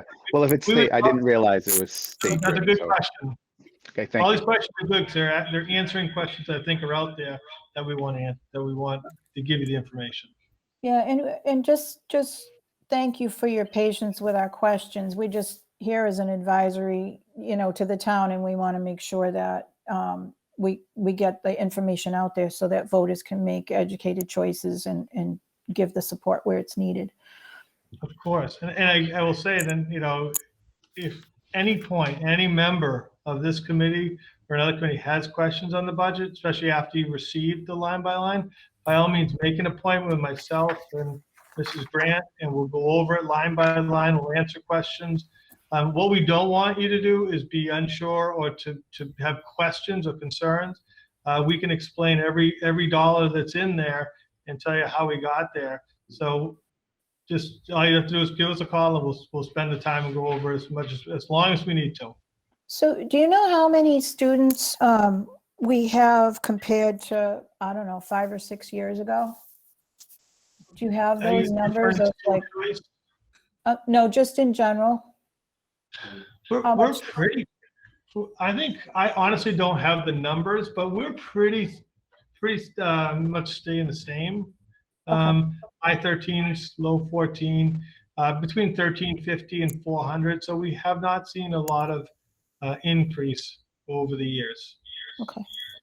Because I think this is my 5th year, and every year it's at least a $500,000 increase in this budget. So I just like to understand, are we getting more students, or where, that's coming from? I mean, the cost of everything goes up, we know. A lot of that is contractual. When you look at the step and track and COLA year to year, that's over 3% a year, and that's why we also identified the special ed costs that go up. So we understand that looks like it's a big number, and we acknowledge that, but a lot of that is stuff that's really out of our control. The things that are in our control are things that we're proposing for the future in those positions, but we'll be very upfront with you and talk about the needs when we look to put it into the budget. Yeah, I guess I'm Mark, still. are teachers' aides? Go ahead, Mo. I was going to ask if teachers' aides are part of the union so that they have the step increases and so forth, or not, and how many aides do we have in total? Good. We'll have to look at the number, but to answer the first part of the question, yes, they are in the contract. They have steps, but they do not have tracks, so they do not move over. They simply will move down. And I believe there are 5 steps, so that they will max out sooner than the teachers will. But there is then the COLA on top of that. The total number, we just went through it a couple of days ago. I don't have it in front of me. But there are both special ed instructional assistants and then the one-on-one that we've had over the years too. We can certainly get you that. It does fluctuate year to year depending on the needs of our students. Okay, that's fine. So I guess I'm still a little concerned. So are you saying that if we don't spend that $248,000 on the services that you're proposing, we have nothing else that we could offset in this budget with those funds? What I'm proposing, again, without the money in hand, to address some staffing needs we may have, we could have more technology needs moving forward that we need to address. We could have remote learning needs, depending on the state of where we're at come August and September of next year. So I think most districts are using this money to wait and see what the greatest needs are. I've identified, again, few needs that we feel are there, but there may be other needs that come up once we get back to school. So we're looking to use this money appropriately moving forward to address those needs. Yeah. Do other folks have questions? Jeff, did we get to your questions? I think so, Jan. My overall statement is that the whole format for this thing is just, it's wrong for me at this moment to get, you know, to see the school committee's presentation or Mr. Bodwell's presentation, and then in the morning get, you know, now, and then only, you know, 5 hours, 6 hours before get handed a $13 million budget to review and break down, work a day and come in with the right information. Like you know, I'll shut up on this one. But next year I'm strongly looking to, we need a better process. Yeah. Because I don't, you know, this is sort of all over the place. Yeah, I'm with you. It is very difficult to follow the way that it's presented and broken down. It has been a challenge over prior years as well, and I'm not sure that we found a solution to that, but getting it so late in the process is not necessarily helpful either. So I don't know if it's a scheduling thing where we schedule it out, or I'm not really sure. No, can I ask some thought? I was going to say, I don't think it's the fault of anybody here. No, I don't think so. I'm sorry, can I ask a question? In terms of the budget, we sent it over. Last week, I hand delivered it to town hall. I agree, getting a budget the day of is not gonna, would be very difficult, and I know that. So Mark, I could just address it because it comes from my office. Normally, when the school committee votes on the budget, I receive the budget the next day. The school budget vote was last Monday. On Thursday, I was jumping on a plane. We still have not received it. And then we received it either Thursday or maybe Friday, I'm not sure which. Linda then sent out an email with the budget, which is that Excel spreadsheet, either Monday or Tuesday of this week, as Friday's a half a day. The packet that you received today is late, but that's because, in all fairness, on Tuesday, Mark, I asked you for the PowerPoint presentation. I wanted to make the PowerPoint presentation by state law needs to be part of the packet, and I never received it. And then last night, the PowerPoint presentation was put at the selectman level, and I thought today I would receive the PowerPoint so we could slide the PowerPoint into this packet so I could send it to FinCom so you'd have all of it all at the same time. Once I never received the PowerPoint, we shipped it because we got it to you as quickly as we could. But in fairness to the committee, you should have everything in front of you, not piecemeal, but at the same time. So I was waiting on the PowerPoint. We never got it. I still don't have it. So that's why it didn't go out earlier. Well, I apologize then, because I felt that we were going to be sharing it just so it's easier to share when we're in-house here, rather. I mean, the PowerPoint can absolutely be shared for public records. We just were doing it here because it's easier for presentation purposes. So I apologize if that held anything up, but I do feel, whether it's, the PowerPoint, I mean, I think the biggest piece would be the budget and seeing the budget lines in advance as well. So you can ask the questions on that. But moving forward, we'll absolutely get that to you sooner. So it makes it a complete package. So just for the committee, we can ask these folks to come back if we need to, or as Mr. Bodwell mentioned, you're free to ask questions independently to his office, I believe, right? Is that the right place? Sure. To your office? Send me an email and we'll set something up. Okay. I wonder if added another column where the contribution was coming to or something. I'm with Beth.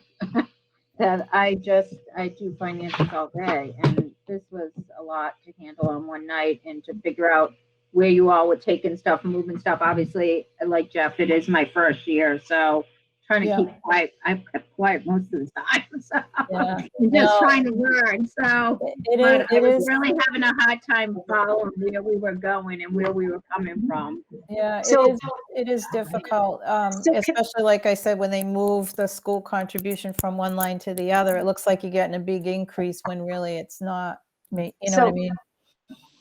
I think what's missing here right now is, again, with Mark being, going through this for the first time, what Dr. Oakley used to always do is have what she would call her green sheet.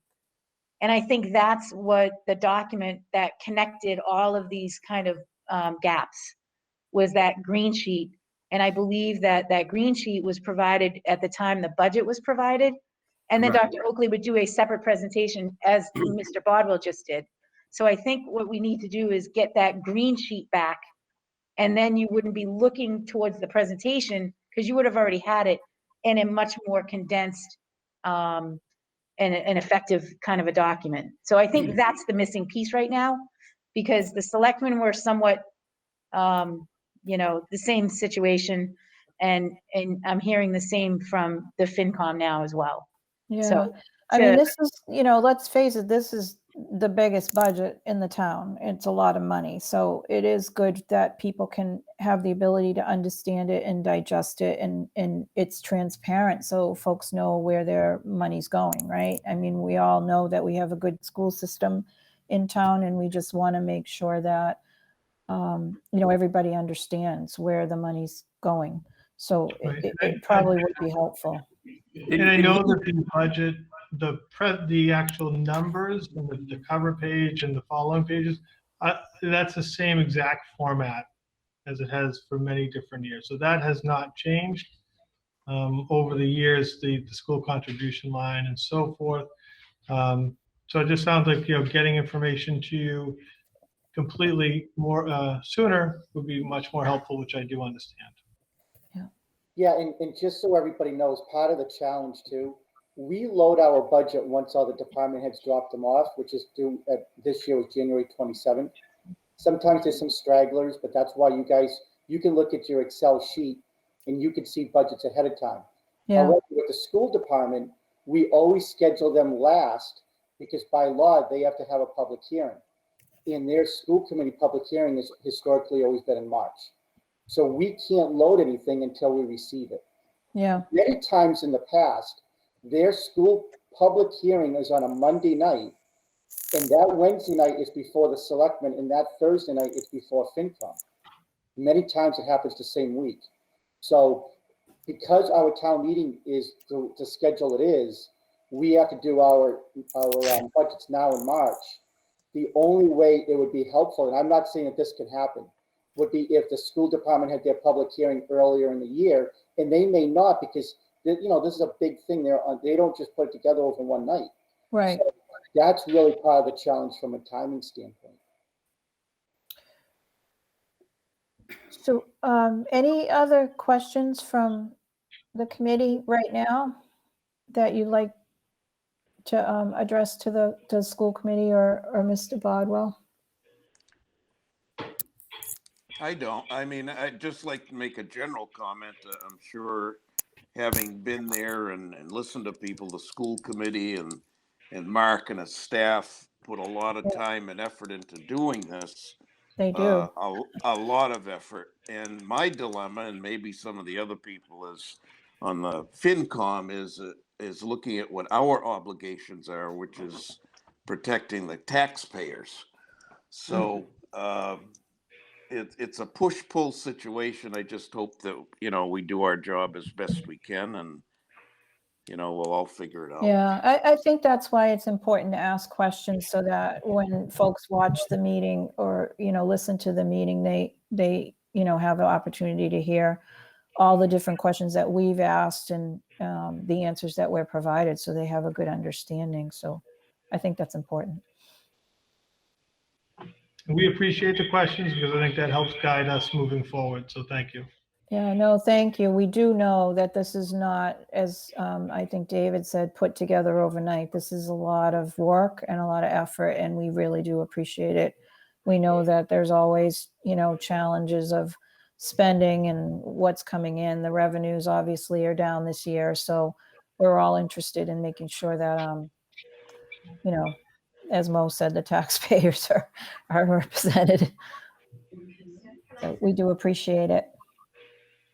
Any other questions before we let these folks go? Can I just say something? It's Molly Smith. Of course. Can you hear me? Yes. Yep, we can. Delayed. So I feel the same way as you guys all do on the finance committee. I mean, all 4 members are also taxpayers. So we have to take consideration, and we do. I for doing what you do, because I know how difficult it is to do this portion of the budget, and it is half of the budget, but then you guys have town budget. So I don't envy you, but know that we do spend a lot of hours looking at this. It's a lot for us to understand too, but we understand you've got a huge challenge ahead of you. Thank you, Molly. No, we definitely appreciate what goes into it. Right. Any other comments, questions, anything? Okay. Thank you guys very much. We appreciate it. Thank you. Have a good night. Have a good night. Take care. So I think we have a couple more budgets to go through that I think, David, you present. Do I have that right? No, you're entirely right. So I will go through these budgets. They're smaller, well, except for one, but they're all smaller. So I'll go through them, and obviously if you have any questions. But the moderator budget, 1140, that is being level funded at $588. Okay. The next one, budget 2440, sealer of weights and measures, that is being level funded at $6,075. The next budget, 6910, historical commission, that is being level funded at $1,750. The next budget, So, 91. David, can I just stop on that one for a minute? Because is this one of the ones that we very rarely spend any of the money? Historical? Is this, yeah, So- are they meeting, the historical commission? They do meet. Okay. Now, quite frankly, they haven't spent anything this year, but that's Okay. almost nobody's met this year. Yeah, okay. But in, they're all of the board members are also senior members. Okay, So, it'd be difficult for them this year. okay, thank you. Certainly they do. The next budget is benefits. This is, besides the school, this is the largest budget in town. And again, we don't have a lot of control, but it's basically level funded except for our retirement that is set by Plymouth County. We don't, they tell us what the number is. We have to just cut the check. And I say this every single year, is that they have amortized out that it'll be about an 8 to 9% increase year after year after year until 2033. And in 2033, in theory, they will be 100% funded. And at that point, it's only going to be an administrative cost. So in theory, come budget 2034, we're supposed to see a substantial decrease in this budget. But we'll see what happens in 12 years or 13 years. So this is money that the town is paying to get the public retirement plans funded as opposed to being underfunded, right? Exactly. Is that right? Yeah, that's true. So what happened is that right now, like as a town employee, I almost self-fund my retirement because I pay 9 plus 2, basically almost 11%. When you pay Social Security in the private sector, you pay 6.25. So I pay almost 11. So I'm almost self-funding, but I'm a late employee. We have legacy costs throughout the state before pension reform kicked in. So every municipality has to make up for the people who used to only pay 3 to 5%. They're still alive, they're receiving their pensions, but their pensions were woefully underfunded. So this is a catch-up. So under pension reform, each county had to determine a year, and they came out with 2033 as to when Plymouth County is expected to be made whole. So that's why by then, most of those people will probably have quote unquote died off, unfortunately. So there's all this money here, most of this money, this $2.5 million, is being paid for the underfunded retirees from years past. So they don't reduce that at all for income they make on the investments on this money? No, that's exactly what they are. They invest all this money. That's why they're expecting an 8% return. And as part of that 8%, they're hitting. Oh, I gotcha. Okay, thank you. No, you're welcome. And then everything else is basically level funded. It's the stuff we can control. And then the last one is insurances. I kept insurances the same year over year. I always have to carry extra money in this budget because, quite frankly, our premium is pretty low. When you consider the fact that we have about $100 million worth of buildings, and we have about $20 million or so in payroll. So our insurance is actually pretty low, but in order to do that, we carry high deductibles. So a couple of claims, I have to make sure I have money in there. This year we haven't any claims, which is great. So with that said, I mean, we are receiving about a 3.5% increase in our premium because I'm trying to do what the Board of Selectmen asked us to do, which is to level fund. And I'm hoping not to have a lot of claims again. I'm level funding and hopefully we'll be okay. So would we run into a problem if we had a big claim and we have to self-fund that deductible, right? Well, I have money built into that for that. So some of our deductibles are up to $25,000. So if we had a tornado hit our school building and we'd have a $25,000 deductible, I can withstand that. If we have a tornado hit 5 of our buildings, I can't withstand that. Okay. Well, we'll hope for no tornadoes. Yeah, exactly. Those are all the budgets. Is that all of them? That's all of them. Okay. Oh, we have the picture for the front of the book. I forgot about that. So every year we pick a photograph to put on the front of the book for town meeting. So I don't know if folks want to take a look, and what do you think of these photographs? We have the Keith building. Some of these are beautiful photographs. Are we doing color this year or no? That kind of makes a difference. So that's always your choice. We budget you for color. And it's about $300 difference or so. Yeah. Between black and white and color. And then sometimes as a committee, you guys have said, let's save the $300. And other times you've said to do the color. Personally, I mean, these books last forever. I mean, these are part of your archives. I think you should do color, but I understand if you want to save a couple of dollars, that's fine. But obviously they look better, and understand that 100 years from now, somebody's going to refer to one of these books. Yeah. So what do folks think? I kind of like the park ones because I think during the pandemic, a lot of people spent time in the park, and that was a place of solace for some people. So this one here? That one, the one before. The one before? I like the Either one one. before as This well. one here? Yeah, Yeah. me too. Yeah, Mhm. Yep. Everybody likes this one? Do you want to do it in color? sure. Okay, that was easy. This is it. Thank you.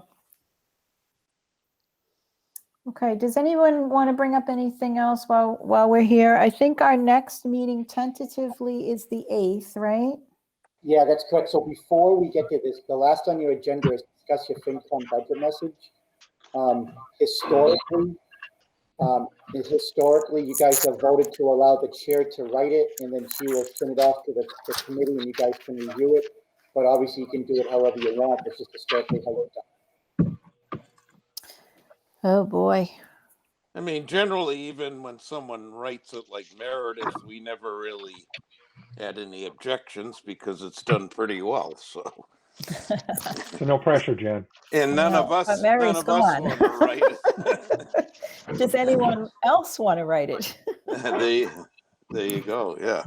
I mean, my recommendation is that if somebody wants to, or somebody wants to add to it, you can always just send Jan an email and she can incorporate it and bring it back to the committee. There you go. We're going to go back, we're going to be going to print by the end of April. So we have a couple of weeks, we have about a month. Okay. You're not going to meet every single week. We can always, but you'd hate to call a special meeting just for that. Right. So my thinking is we put it on the agenda, that way people could start thinking about it. But in about 3 to 4 weeks, you're going to have that budget message fine tuned and done so I can put in the book. Okay. So does anybody else interested in writing it? That's a Nope, no from me. takers. That's a no from me. Okay. No for me. Everybody- I'm numbers person. Everybody okay with me drafting it and you guys? Why did you draft Editing it? it? Well, yeah, exactly. Yeah, That we'll works. tell you if it's any good after you do all the work. Can I send it I'm to a- them or only through a meeting, David? You can send it to them. And Offline? as long as you have one-on-one conversations with people, you can do that. However, do not send it as a group, and as a group, you cannot talk to each other through email. That would be an open meeting law violation. Okay. Right. So And I don't think it has to be a tome or anything, does it? There's I hope nothing. not. Jan, what I would do is that because historically I would work on it with Mary. I have the Word, I usually have it saved in Word, so I can send it to you so you can always just make changes to it versus having to do it from scratch. Oh, that would be nice. Okay. I'll try to draft something up. I'll send it around. Folks, please edit away. No feelings hurt, all input taken. Sounds good. Okay. Okay. And then Jan, if I may, I just want to jump in because I want to say thank you to everybody on the committee. You don't realize it, but you just heard every single budget in town. And, you know, these are nights you guys give up all your personal lives to do this. It's not easy, especially for the new members. Some of you have never seen this before. And I know that there are always anxious moments because sometimes you want to ask questions, but you're afraid to. And so I get it. But I just want to say thank you. You guys have done a really nice job asking some questions and really understanding. And I'm always impressed every single year how quickly people pick up on things. I do this every day, so it's easy for me looking at it. And then I always say, geez, they're never going to get it. And then you guys get it in one night. So, so it's just always impressive.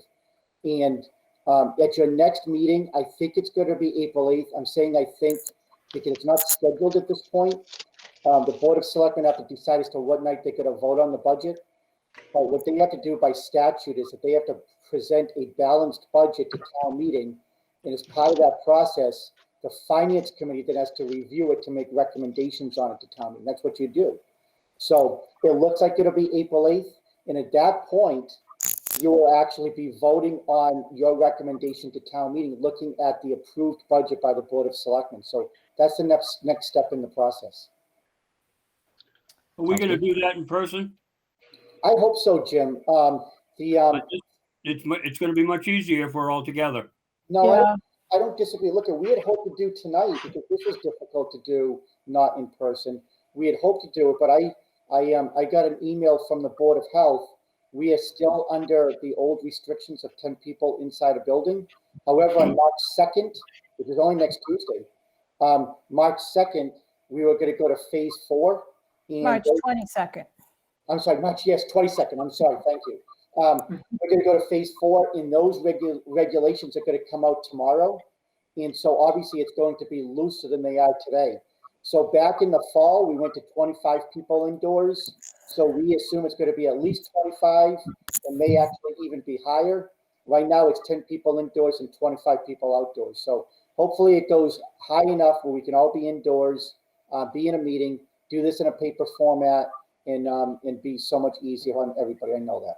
Yeah. And if anybody wants to have anyone come back, we have done that in the past. If you have additional questions, we can do that. If you let me know, we can, you know, David can extend an invitation to invite someone back if you have questions that, you know, you didn't get to ask, you didn't get a good answer to, or any other questions that just have come up since, you know, we met on the budget. But we'll talk about them as a group and hopefully in person, and then we'll just vote to give our recommendations accordingly. which will go to the town meeting. So, Based it on wouldn't, it wouldn't be unprecedented to have someone back. So don't feel bad if you have questions. Jan, based on that comment, those of you that are still a little bit confused with the school budget, I think it would be advantageous for the school to give you all a complete copy, or find a way to get a complete copy to each one of you and invite them back for another 20-minute meeting so that they can explain some of your uncertain lines. I did personally go out of my way and got a complete budget at the school. They are available for all of you to do that. But if it's not something that can be done due to your work schedules, I'm sure that they can find a way to get it to you. And I strongly suggest you all do that. Yeah. Because when you find that you have a 33 pages is what it is of the budget in front of you, it's a lot easier to follow and it's a lot easier to understand. Trust me. I may have 15 years of experience on the school committee, but every year it changed, and every year it can be a little confusing. I'm not going to deny that. Yeah, Good point. in your handout is that entire budget that Jim spoke about. So if you want, it would be helpful to everybody. What I can do is that was emailed over to us. So we have it, Linda must have it in email. I could just have her email that as its own document over to each one of you. So that way you can see it, you can print it, and we can have that done. I think she's off tomorrow, but I can have her do that on Monday. If you guys want me to. Yeah, I I think mean, my point, maybe I think email it and then folks can print it if they like. Does that work Okay. for everybody? Yeah, I would like that PowerPoint also. that was going to be my point. There were numbers in the PowerPoint that weren't on the document in front of me. Yeah. And then those numbers left, and they're not, the ESSER numbers aren't on the document in front of me. There are other numbers just not in the document in front of me, Yeah. to the tune of probably 2-3 million that weren't in front, and trying to put, like, I know they treat it separate. I want to combine them. I want to understand what the true increase is year over year. Yeah. I Some of think that was missing. needs to be some, like Jeff says, some additional columns of where they're taking their funding from. And I think that would be much more transparent as to how they're funding these things. I think it was all over the place. I felt a little dizzy there.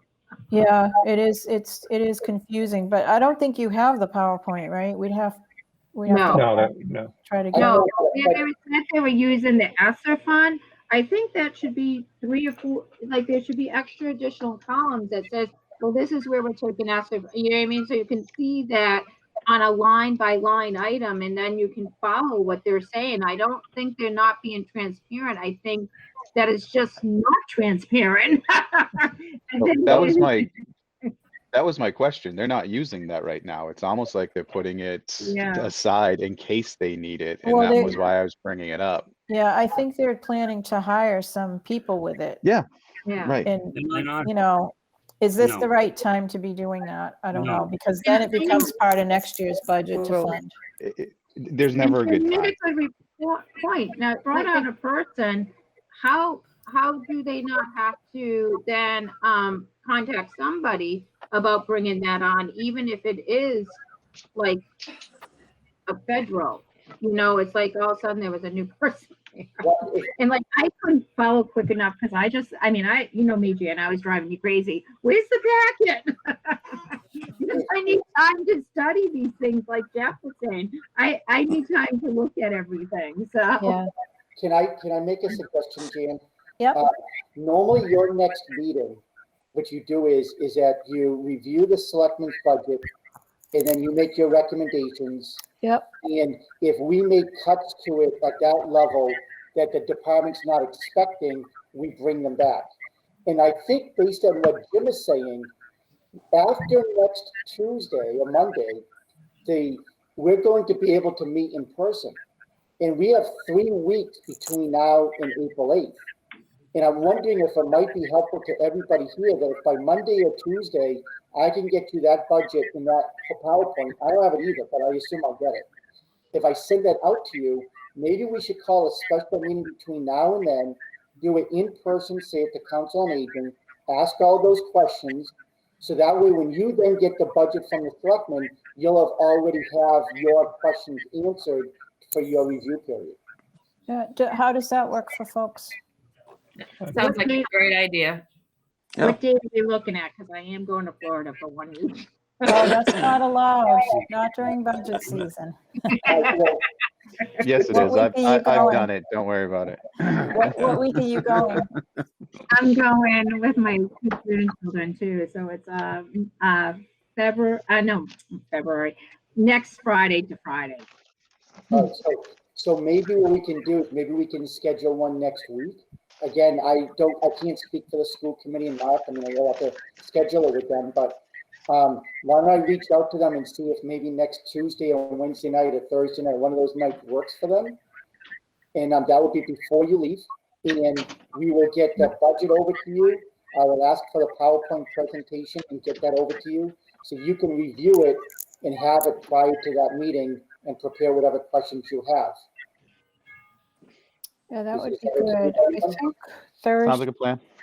does Yeah, if- Thursday work for folks, if we can get them Thursday? Probably won't work for me. No? Okay. That doesn't mean don't do it.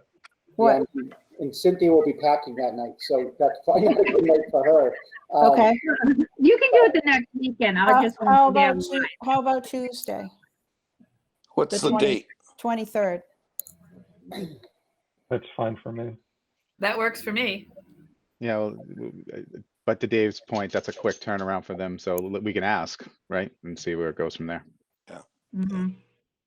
You mean, David, you've been very great to answer questions. I have one more for you. When you say a balanced budget, so if somebody's spending more, then do we have to take it from another bucket? So what we do is when I say a balanced budget, I have to look at whatever we anticipate for revenue. And then I match that up with all the budget requests, and we cannot exceed what we anticipate for revenue. Unlike the federal government, we can't deficit spend. No, it wouldn't be good practice anyway. So, so that's what it is. When we submit when the budget comes from the selectmen, you can be guaranteed that unless some major issue happens, that we believe that we are going to generate enough revenue to cover that budget. Okay. yeah, so we'll have the budget, what they requested, what the selectmen approved, and then we get to put our spin on it, Right. so to speak. And if I could ask a favor, I don't mind Tuesday night, and again, maybe this doesn't work for the school committee.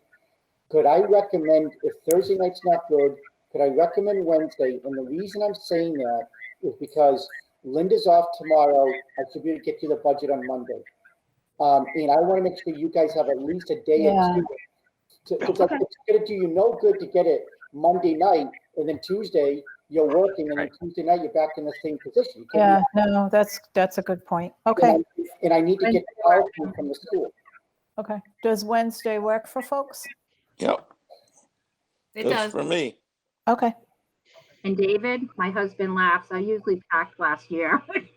Yeah, okay. So we shoot for Wednesday night at 6:30. Is that doable for everybody? Yep. Works for me. All right. I will send a note out to Mark. In fact, when we get off of this, I'll send a note out to Mark and ask him. And then as soon as I can, I'll get everything out to you. I'll email it all out, and that way you'll have it. And then we'll also attempt to secure the Council on Aging for Wednesday. The only thing to keep in mind is if for some silly reason that tomorrow when the regulations change, that they do not increase indoor capacity, then we'll have to go back to remote. But I think Jim is right. 50% of the challenge is the fact that we're all remote. Yeah. There's a planning board meeting at the Council of Aging next Wednesday Oh. Okay. All right. to allow my street and a few others. Is, what about at the There's no school? reason why we can't do it at the high school. Yeah, I was gonna say Absolutely at the school in that library area. So when I Library area, down in the cafeteria, there's plenty of room there to do it. David, set it up for do it there. Yeah, no, I agree. So if the COA is consumed, then what we'll do is when I email Mark, I'll ask him to grab one of the rooms there. Okay. All right. Thank you so much. Do I have a motion to adjourn? Moved. Second, Okay, Jeff, Aye. Jim, Aye. Mo, aye. Cheryl, Aye. Scott, Aye. and Cindy. Aye. Did I get everybody? And me. Aye. I'm sorry, who motioned and who seconded? I didn't get the names. Sorry, Mo seconded. I think it was Jim Jim. made the motion. Yeah, Jim. Yes. made the motion. Well, he said move. Thank- Close enough. All right. Thanks, So- everybody. Send, You need to get